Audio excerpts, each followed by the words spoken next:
En el Salmo 130, el escritor clamó al Señor con angustia. Su estado de ánimos se encontraba en uno de los puntos más bajos de su vida. Y dijo, desde las profundidades, oh Jehová, clamo a ti. ¿Qué fue lo que le hizo sentir como que si estuviese en un agujero, que si estuviese en un foso, en una hondura, no en Honduras, en una hondura? No sabemos. Él no lo explica, pero su clamor hizo evidente su angustia. Leamos el Salmo.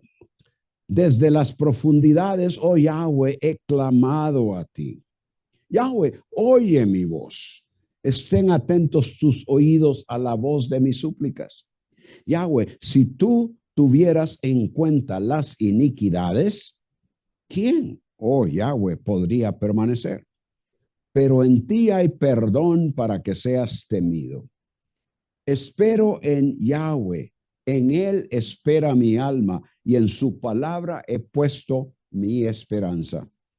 Mi alma espera a Yahweh más que los centinelas a la mañana. Sí, más que los centinelas a la mañana. Oh Israel, pon tu esperanza en Yahweh, porque en Yahweh hay misericordia y en él hay abundante redención. Él redimirá a Israel de todas sus iniquidades.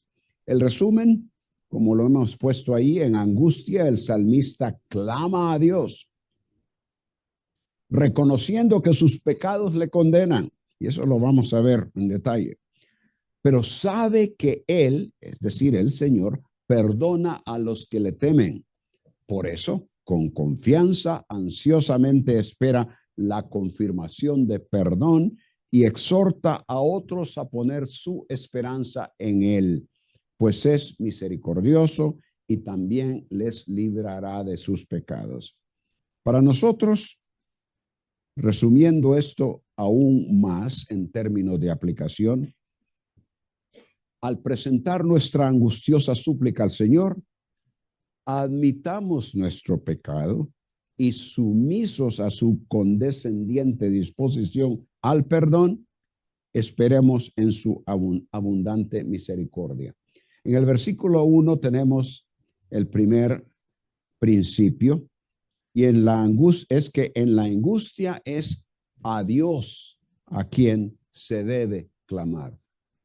Es a él a quien debemos clamar. Vemos en estos primeros dos versículos la urgencia, la profunda aflicción y angustia en la cual él se encontraba. Y en eso, entonces, él clamó a Dios pidiendo que el Señor escuchara su voz, no solo oyéndole, sino que atendiendo a sus súplicas. ¿En qué consistían las profundidades? Como dije, él no lo explica. Pero el hecho de sentirse así indicaba que la situación era seria, desesperante quizás. El término que encontramos allí traducido profundidades, las pocas veces que se usa en el Antiguo Testamento, tiene que ver con hondura, con honduras, pero las honduras o profundidades del mar. Es así como mayormente se usa este. Por ejemplo, en Salmo 69, y a propósito, yo sé que les he dado muchas otras referencias aparte de lo que estamos viendo en cada uno de estos salmos, pero tiene que ser así, particularmente cuando estamos estudiando el Antiguo Testamento, porque hay tantos detalles, tantas cosas que están, nosotros podríamos decir, estamos fuera de onda en lo que se refiere a la cultura y el contexto en el cual esto fue escrito.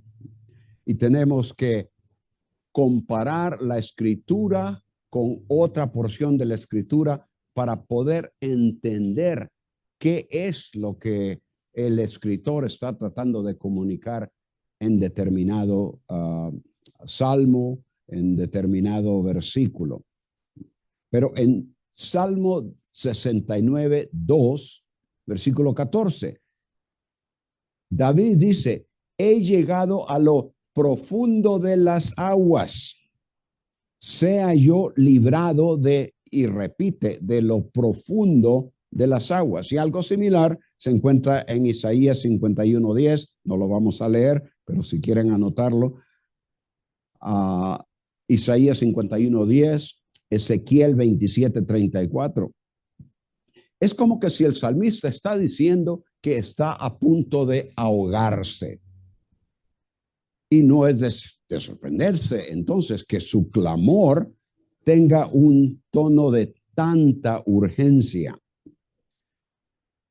Al leer en la Biblia de alguien en una situación que se describe como profundidades, me hace pensar en Jonás.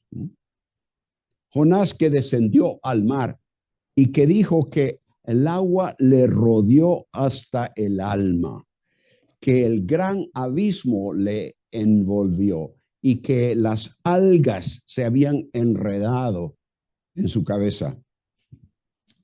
O quizás el caso, tal vez no tan dramático como el de Jonás, pero el caso de Jeremías, quien, como ustedes saben y lo hemos mencionado, fue un hombre que sufrió mucho mientras servía al Señor. Pero Jeremías lo pusieron en una cisterna donde no había agua, pero lo que sí había era lodo, fango, y lo dejaron ahí para que allí muriera. Pero tanto Jonás como Jeremías fueron rescatados. Y es que Dios tenía algo para ellos y los sacó de esa profundidad. Al parecer, esta súplica de el salmista no era la primera. Porque noten cómo dice, desde las profundidades, oh Yahweh, he clamado a ti. Ya lo he hecho. No es esta la primera vez que estoy pidiéndote que me saques de esta dificultad. Y eso viene a quizás a afirmarse con lo que dice en el versículo 2. Yahweh, oye mi voz. Al parecer, habiendo clamado al Señor en varias ocasiones, él sintió que el Señor no estaba oyendo. Y por eso dice, oye mi voz. Y no solo es cuestión de oye mi voz. No solo es que él se pueda escuchar, tú puedas escuchar, Señor, mi clamor, mi súplica, sino que noten al final del versículo 2. Estén atentos tus oídos a la voz de mi súplica. No solo es que se escuche el sonido y que tú sepas que esta voz que sale de las profundidades en las cuales me encuentro suena por ahí. No. Que pongas atención. Y obviamente le pedía que pusiera atención para que atendiera y le respondiera a la súplica de sacarlo de ahí. De manera que pedir que los oídos del Señor estuvieran atentos a la voz es muy similar a otra expresión que en esos momentos de urgencia se usa en los salmos. Salmo 102:2. No escondas de mí tu rostro en el día de mi angustia. Y luego dice, inclina hacia mí tu oído. El día en que invoco, respóndeme pronto. Esa expresión, inclinar el oído, es obviamente muy similar a estén atentos tus oídos. Y la idea es que él desea que el Señor pusiera cuidadosa atención a la súplica que estaba expresándole. Ahora, súplica. Súplica es un ruego que se expresa, obviamente, con humildad. Una súplica no es una petición que se hace con demanda. Escúchame. No. Cuando suplicamos a alguien es que vamos, por favor, con humildad nos aproximamos a esa persona. Y obviamente el deseo es que el Señor le conceda lo que él está pidiendo. Sabemos que pedir un favor a alguien con capacidad para hacerlo no garantiza que nos atienda y nos responda.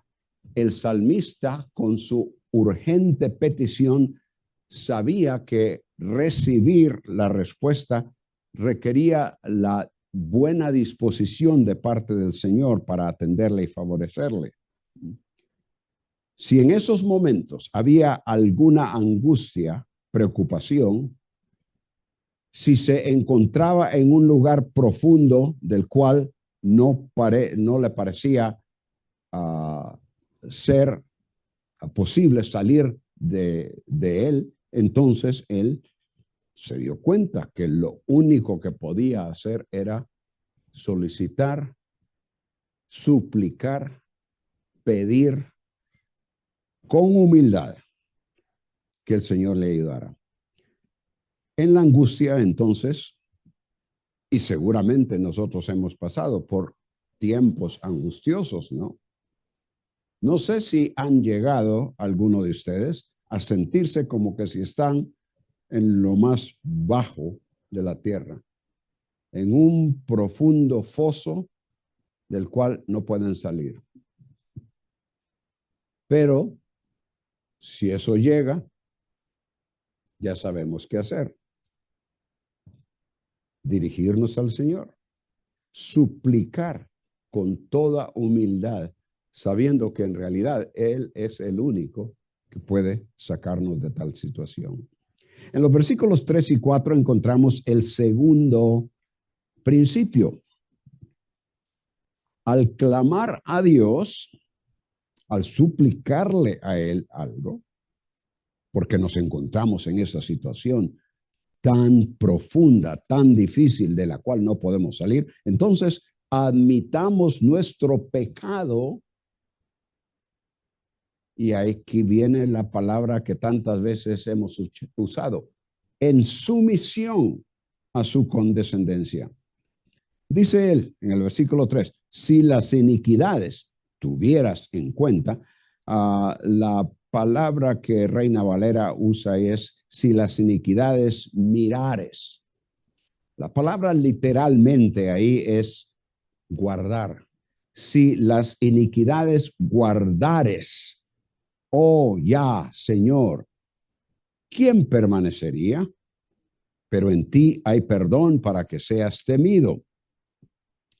¿Cuál es la idea que está aquí? Bueno, el salmista dice que si el Señor guardare, mantuviese allí, ya sea, ¿no?, en una bóveda, en una gaveta, en un cajón, como dicen los mexicanos, en algún lugar donde guarda, si él guardase tal cosa, esa lista para examinarla todas las veces que alguien le solicita una súplica, un favor, y que en base a esto, no, pues creo que este no. Entonces, si tal fuera la situación, la pregunta, ¿quién permanecería? ¿Quién podría continuar su existencia? Nadie. Él reconoce que los pecados de la persona impiden que se pueda tener el derecho a solicitar al Señor y estar seguro de que Él entonces va a responder. Es imposible. Y luego noten ustedes como dice Reina Valera y otras versiones. Perdonen lo que voy a decir, pero me parece que han confundido una letra con la otra. Por ejemplo, en Jehová, la letra del hebreo que debe transliterar o que es equivalente al idioma nuestro español, no es una J, sino que es una Y. De manera que no es ja, sino que ya, que es una forma corta de decir Yahweh. Y por eso es que en inglés, cuando se usa la palabra que nosotros decimos Jehová, entonces es Jehová. De manera que es, oh ya, Señor. Ahora bien, ya es podríamos decir, es una abreviatura de la totalidad del nombre del Señor, el nombre personal, Yahweh, que como he dicho en otras ocasiones, no sabemos en realidad si era la forma en que se pronunciaba, porque los judíos, porque pensaban que era un nombre sagrado, no lo pronunciaban y con el tiempo la pronunciación se perdió. Lo único que tenemos son el tetragramatón, o sea, las 4 letras que representan el nombre, pero no tenemos vocales. Entonces, este es una abreviatura del nombre personal del Señor como aparece en el Antiguo Testamento. Pero además de eso, noten que dice, oh ya, Señor. Y esta palabra Señor es una palabra que ustedes conocen, Adonai. Y la palabra Adonai significa, tal como está traducido, Señor, pero es Señor, este es el amo, el dueño, el que controla todo. Y es una palabra que obviamente no solo se usa con referencia al Señor Dios, pero cualquier otra persona que se considera que es el amo, por ejemplo, del área, de la finca, el que controla cierta área, ese es un Adonai, o es en realidad no un Adonai, sino un Adón. Adonai se usa más para el Señor y literalmente es mi Señor. En todo caso, lo que aquí tenemos es que además de mencionar, dirigirse directamente al Dios de Israel, que se reveló a Israel, añade el sentido de que viene a él reconociendo que él es el amo, el dueño, el que controla absolutamente todo. Y por lo tanto, si tú vas a guardar una lista de todos los pecados que yo he cometido o que otros han cometido, ¿quién puede permanecer delante de ti? Obviamente la pregunta es retórica, queriendo decir, nadie puede. Él reconoce tal cosa. Y por eso es como he dicho, que al clamar a Dios admitamos nuestro pecado, ya que al final del Salmo encontramos también esa palabra. Tenemos ahí en el versículo 8, Él redimirá a Israel de todas sus iniquidades. Y cuando hablamos de la palabra iniquidad, en el hebreo significa lo que es distorsionado, lo que es torcido y apartado de lo recto delante de Dios. De manera que él con angustia apeló a Dios, reconociendo que si para responder Dios tomara en cuenta la conducta del hombre que se aparta de él a caminos torcidos, que no habría la menor posibilidad de respuesta favorable, que sería imposible presentarse y permanecer delante de Dios con súplicas. Sería como diríamos, desear entrar a pedir asistencia ante una persona importante, pero que al tocar la puerta ni nos la abren, mucho menos decir, venga más tarde, nada. O al llamar por teléfono, no contestan. Al enviar un correo electrónico, nunca responden. Pero ¿qué dice el versículo 4? Pero en ti hay perdón para que seas temido.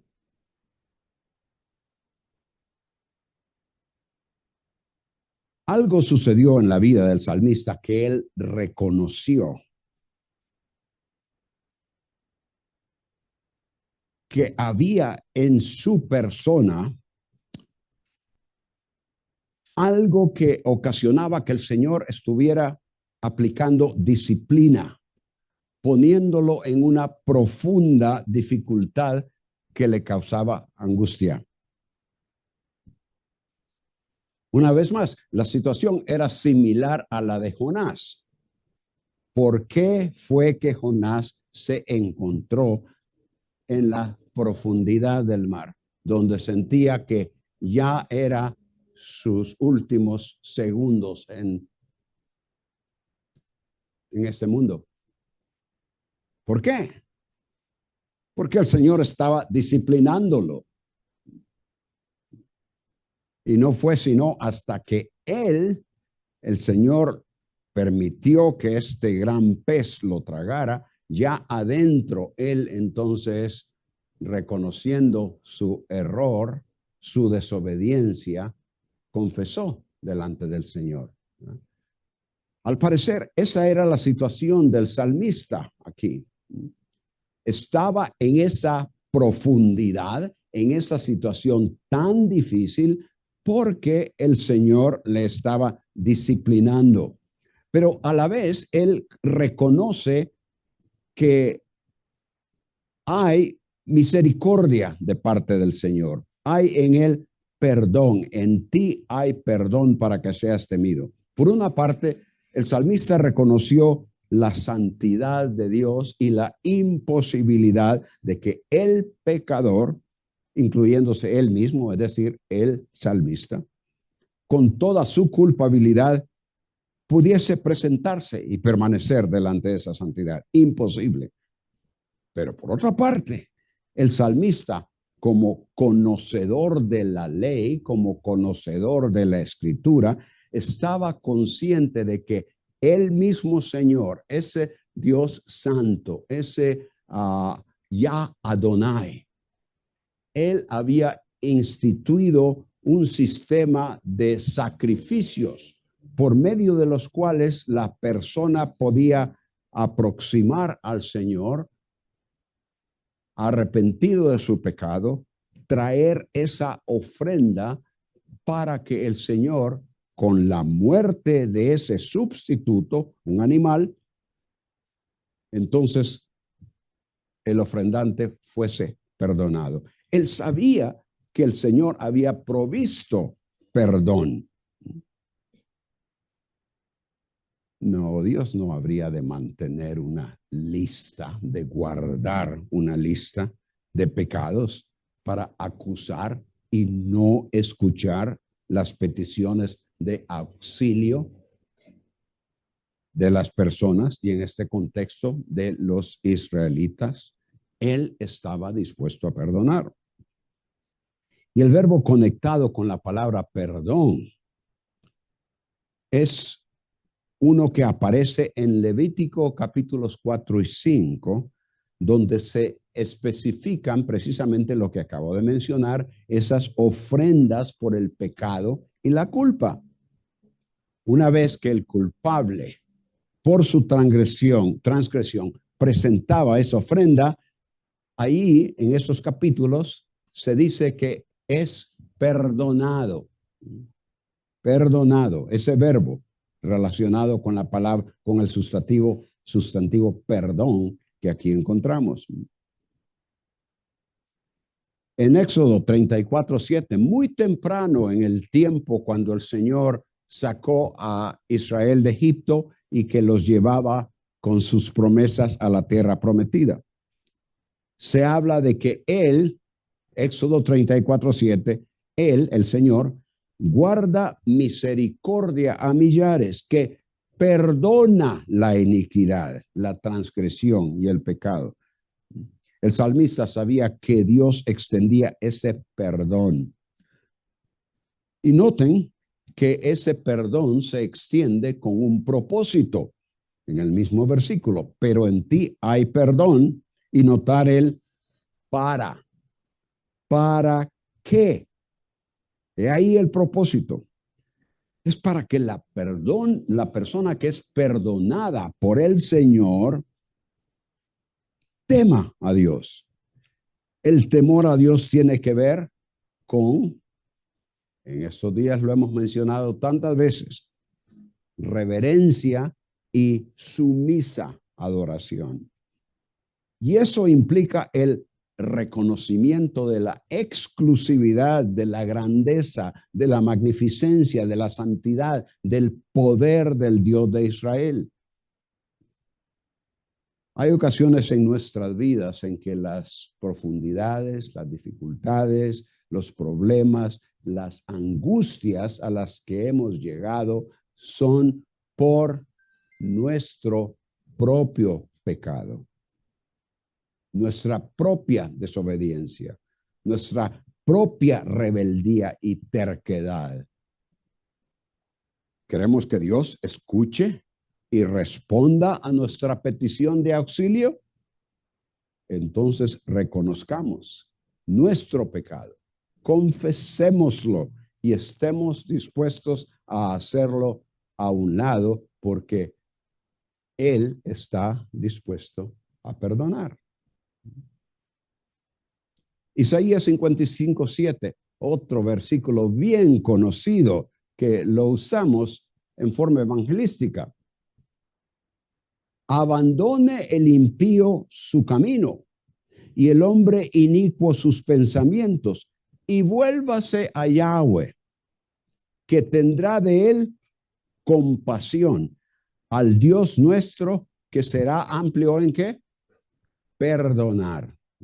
Pero para que esa amplitud de perdón se manifieste y podamos ser beneficiados con ella, ¿qué es lo que nos dice la primera parte del versículo? Abandonar ese camino, volvernos al Señor. Y para hacer eso, obviamente, tendremos que confesar nuestro pecado. Entonces, en los primeros dos versículos, en la angustia es a Dios a quien debemos clamar. En los versículos 3 y 4, al clamar a Dios, admitamos nuestro pecado en sumisión a su condescendencia. Él es condescendiente. Él está dispuesto a perdonar. No tiene que hacerlo, pero su misericordia se manifiesta. Confiar en el perdón divino, entonces, condujo al escritor, al salmista, a la esperanza en la respuesta de Dios a su profunda necesidad. Y dijo él, versículo 5, literalmente, un poco más literal que lo que encontramos en la traducción.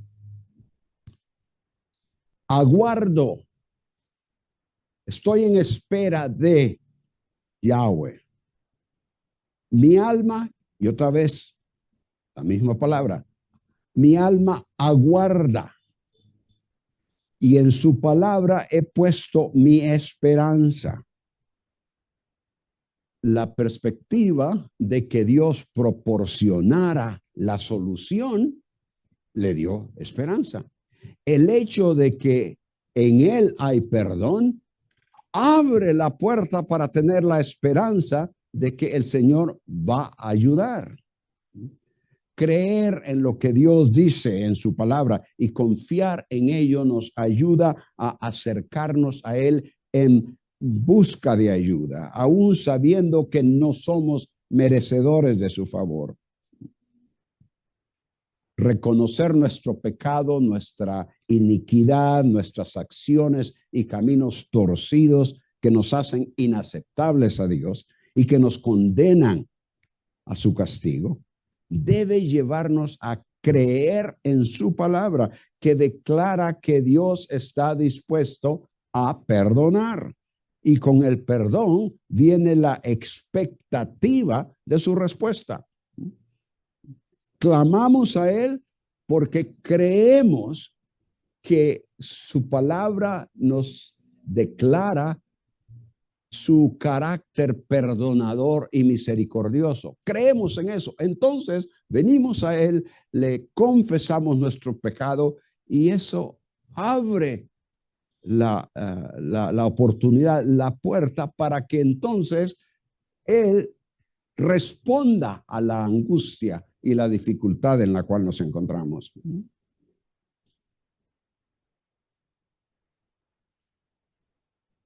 Aguardar tiene que ver con ansiosamente esperar al Señor. Es decir, esperar la acción divina de que le va a sacar de las profundidades en las que se encuentra. Pero como para dar a conocer la totalidad de su enfoque en esa expectativa, Él dice, mi alma aguarda. Como ya hemos explicado, la mayoría de los casos, alma está en el contexto del Nuevo Antiguo Testamento, en el cual se refiere a la totalidad de la persona. Creo que aquí el salmista nos está dejando saber que no solo su mente y su sentir interno aguardan lo que el Señor haría a su favor. Todo él, todo su ser aguarda. Nosotros diríamos con todas mis fuerzas, con alma, cuerpo, espíritu. Y al final del versículo, por tercera vez, y usando un sinónimo, repite la idea de aguardar o esperar, velar, diciendo él, he puesto mi esperanza. Ya hicimos referencia al hecho de que Jeremías había sido puesto en una cisterna. Al considerar su vida y ministerio, es indudable que su tiempo en la tierra fue uno de completa y total dificultad, continuo sufrimiento, angustia. Y aunque no podemos aseverar con toda certeza, pero lo mencionamos en una de las ocasiones que estuvimos aquí, creemos que él fue el autor de las lamentaciones, expresando su sentir después de la destrucción de Jerusalén y del templo. Entonces, él en Lamentaciones 3:17 y algunos versículos después, extendiéndose hasta como el versículo 25, él comienza diciendo en el versículo 17, mi alma ha sido privada de la paz, he olvidado la felicidad. En el versículo 19, entonces, con esa angustia, con esa falta de paz por la cual él atraviesa, con la continua, el continuo acecho y por una parte, por parte del rey y el deseo de muchos que tenían de matarlo, los falsos profetas. Entonces él va delante del Señor y en el versículo 19 dice, acuérdate de mi aflicción, de mi vagar, de la ajenjo, es decir, eso que ha sido tan amargo para él. Ciertamente lo recuerda y se abate mi alma. Y es aquí donde entran esos versículos que son también conocidos, aunque la traducción varía un poco. Ciertamente lo recuerda mi alma y se abate dentro de mí. Esto traigo a mi corazón. Por esto tengo esperanza. Ahí está. Que las misericordias de Yahweh jamás terminan, nunca fallan sus bondades. Entonces, tal como el salmista dice aquí, él ha llegado a tener esa esperanza porque ha puesto toda su absoluta confianza y dependencia de lo que él ha dicho en su palabra, que él perdona, que él es misericordioso. Entonces sí puedo tener esperanza. Y por eso es que 3 veces menciona en este versículo algo con referencia a esperanza, como traduje cuando leí este versículo: aguardo a Yahweh, espero a Yahweh, mi alma aguarda, mi alma espera, y en su palabra he puesto mi esperanza. En un espacio de lo que en hebreo son apenas 6 palabras, 3 veces habla de la esperanza que ha puesto en él. Clamando al Señor, él ha depositado absoluta confianza y dependencia del Señor, pero es porque cree lo que el Señor ha dejado. En el versículo 6 dice, una vez más, noten, mi alma, en realidad la palabra espera en ese versículo no aparece. Si ustedes tienen una Biblia de las Américas, van a encontrar que esa palabra espera está en cursiva, indicándonos que no está en el texto. Esa es una de las fallas de Reina Valera, que no nos indica tal cosa. Pero dice, mi alma, literalmente lo único que dice es mi alma al Señor. Leamos desde el versículo 5. Espero en el Señor, en Él espera mi alma, y en su palabra tengo mi esperanza. Mi alma al Señor, mi vida, todo lo que yo soy es al Señor a quien espera. La palabra no está ahí en el texto, pero está implicada, y por eso es que las traducciones han puesto ahí espera, como dije, la Biblia de las Américas en cursiva, indicándonos que en realidad no está en el texto. Pero noten cómo continúa. ¿De qué manera es que el alma de él espera? Bueno, más que los centinelas a la mañana. Y repite una vez más, que los centinelas a la mañana. Un centinela, especialmente en ese tiempo, pasaría las horas de la noche con muy poca luz. Lo más quizás una antorcha para asegurarse de que no le fueran a dar, que lo fueran a agarrar inesperado y que cuando menos acordara, ¡boom!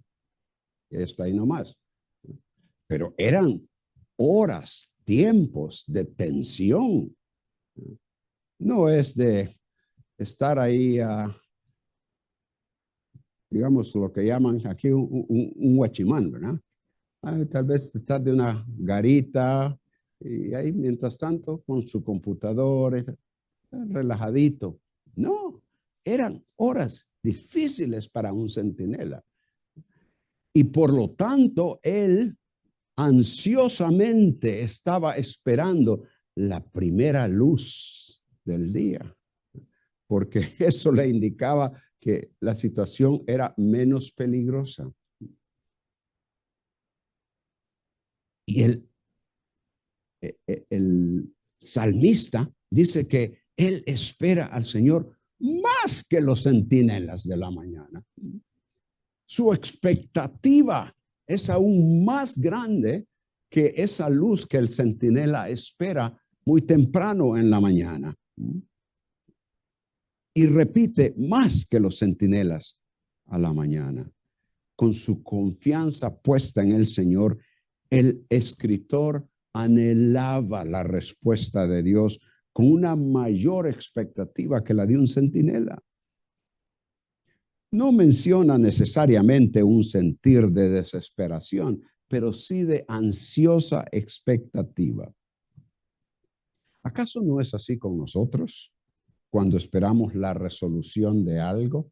Algo que consideramos muy importante, algo que quizás con el tiempo nos ha ido preocupando más y más y más al punto de que nos sentimos que estamos allá bien, bien, bien abajo y que no hay manera de salir. Entonces hay esa expectativa de que el Señor nos saque de esa situación. Ya hemos hecho referencia anoche precisamente a lo que Pablo mencionó acerca, a cuando escribió a los Corintios, lo que él mencionó acerca de las dificultades que había tenido en Asia, que aún había perdido toda la esperanza de continuar viviendo.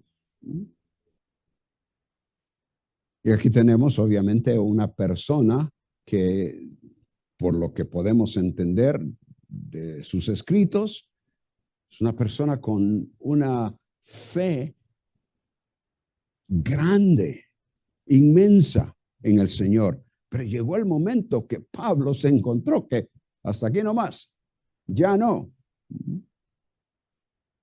Pero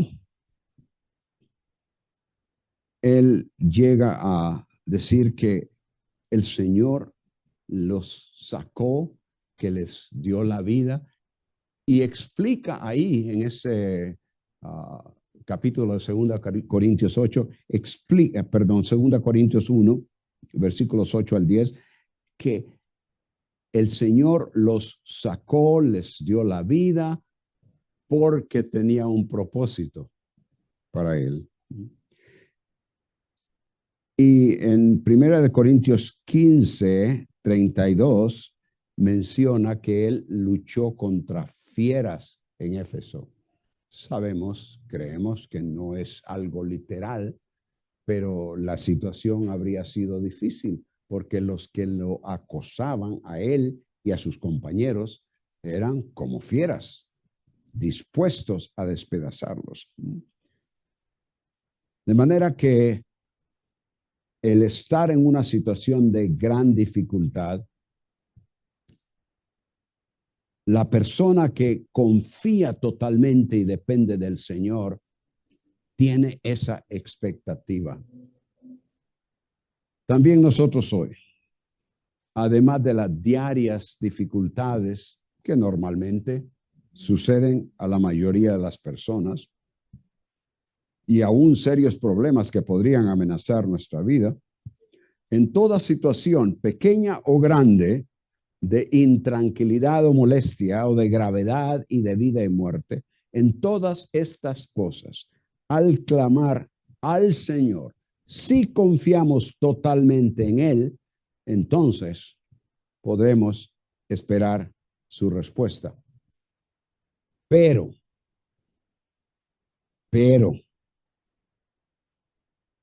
no olvidemos, especialmente cuando ya hemos estado esperando por algún tiempo. Y esto no lo vemos necesariamente en este salmo, pero creo que vale la pena que lo consideremos, especialmente cuando ya hemos estado orando por algún tiempo y la situación no parece mejorar, parece que el Señor no está escuchando y decimos, Señor, pon atención, ¿qué pasa? Consideremos que tal vez ya Él ha contestado y lo que está diciendo es, no. ¿Se acuerdan de Pablo? En 2 Corintios 12. 3 veces he orado al Señor. Y cuando dice 3 veces, ¿creen ustedes que simplemente, bueno, Señor, gracias por estos alimentos? Sí, Señor, acuérdate que tengo este difícil problema. Amén. Casi puedo ver a Pablo postrado delante del Señor, intensamente orando, pidiendo, solicitando, suplicando, que le quite ese aguijón. El Señor le dijo, no.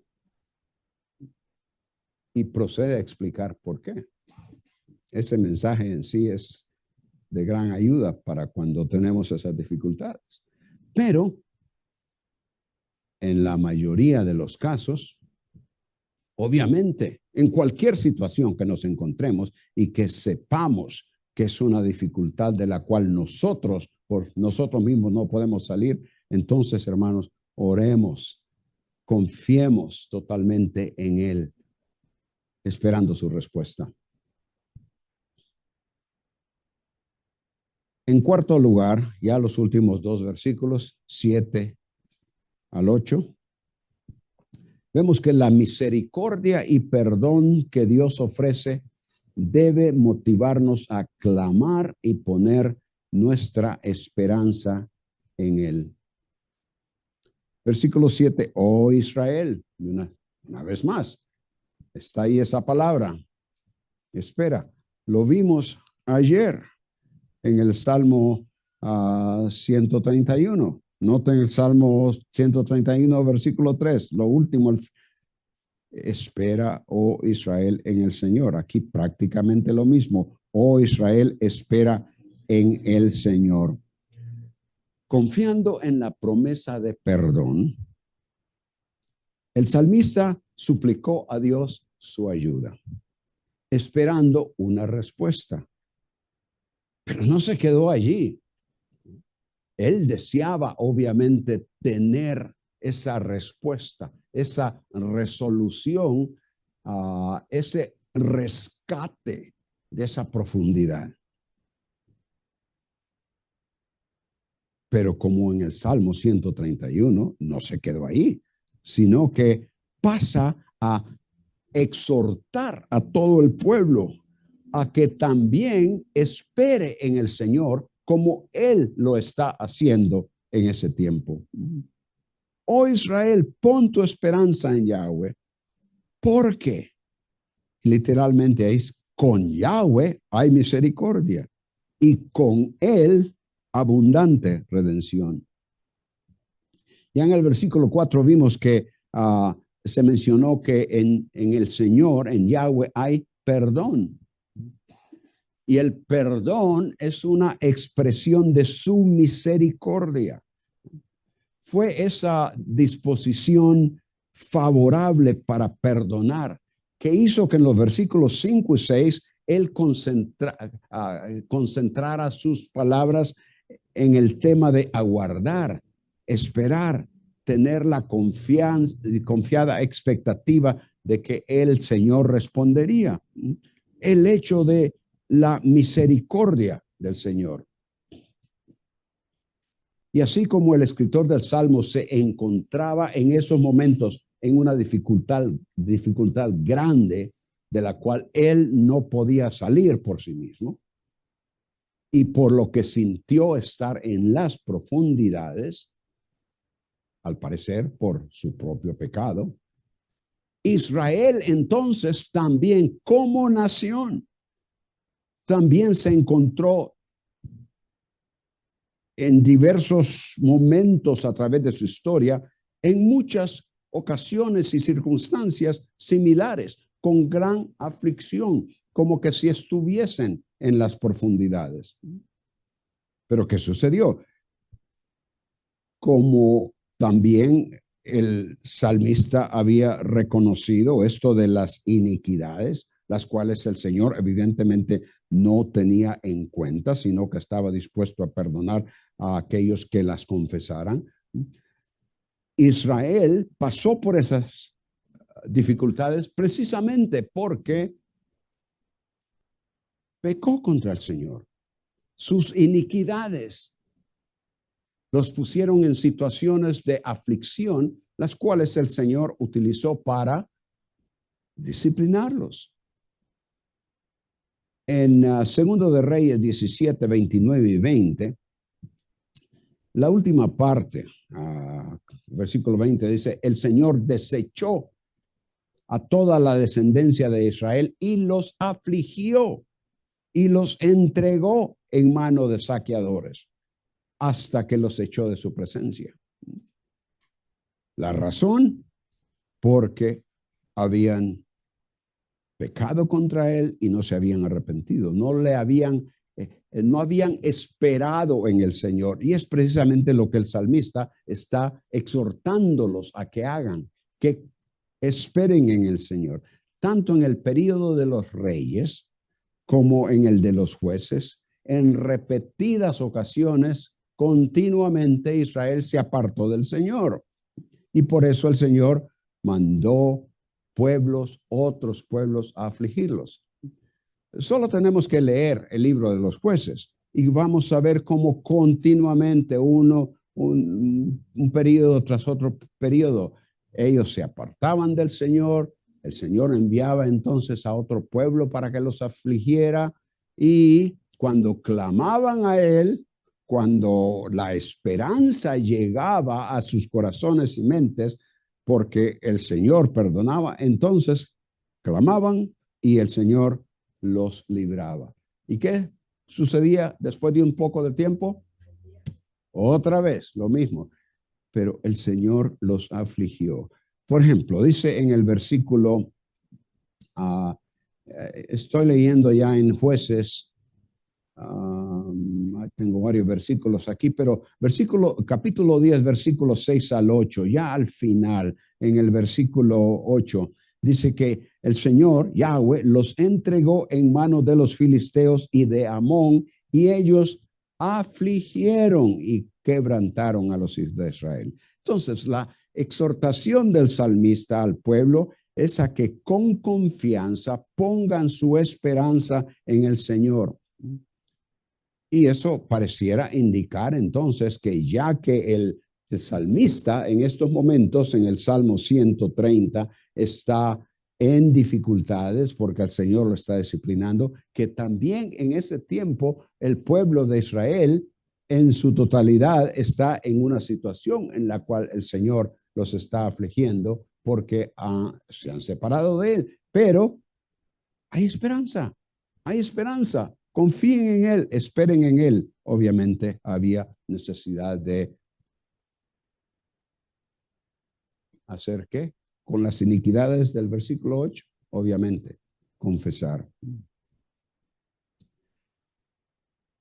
Noten cómo dice que en el Señor hay misericordia. Ya mencionamos que esa misericordia es la disposición favorable que lleva al Señor a conceder perdón. Y dice que en Él hay abundante, con Él literalmente, con Él hay abundante redención. Y redención tiene que ver con rescatar. Y rescatar involucra un pago para sacar algo o alguien de donde se encuentra. Dios lo hizo con Israel al sacarles de la esclavitud de Egipto. Deuteronomio 7:8 dice, Yahweh os sacó con mano fuerte y os redimió, rescató de la casa de servidumbre, de la mano de Faraón. ¿Cuál fue el pago? ¿Cuál fue el rescate para que el Señor rescatara a Israel de la casa de servidumbre en Egipto? El cordero en el día de expiación, el día de cuando ellos tenían que matar el cordero y con la sangre marcar los dinteles. La muerte de ese cordero fue el rescate. Y ellos habrían tenido que confiar que la palabra del Señor les ofrecía la esperanza de que ellos entonces pudieran salir de ahí. La disposición de Dios a perdonar y redimir sacándolos de la esclavitud a pesar del pecado de ellos, demostró su abundante misericordia y en su amor Él proveyó entonces el sistema de sacrificios que hemos visto en Levítico, en el libro de Levítico. El versículo 8 dice que Él redimirá a Israel de todas sus iniquidades. El salmista sabía que la iniquidad, como dijimos, todo lo distorsionado, lo torcido, lo que se aparte de lo que aparta que es recto delante de Dios, él sabía que eso impide la respuesta del Señor a las súplicas. Pero creyendo en la palabra del Señor, declarada en varios lugares, como ya leímos Éxodo 34, 6 y 7, que Él guarda misericordia a millares, que es complacivo, clemente, que perdona la iniquidad y todo eso. Creyendo en eso y amparándose a la disposición perdonadora del Señor, hizo que el salmista se acercara a Él con confianza. Esa seguridad que él tenía de que el Señor le contestaría, habiendo él confiado en lo que su palabra le indicaba acerca del perdón y la misericordia. Esa seguridad se llevó a cabo en él, creemos, aunque él no nos lo dice, todavía está en la dificultad cuando leemos el Salmo.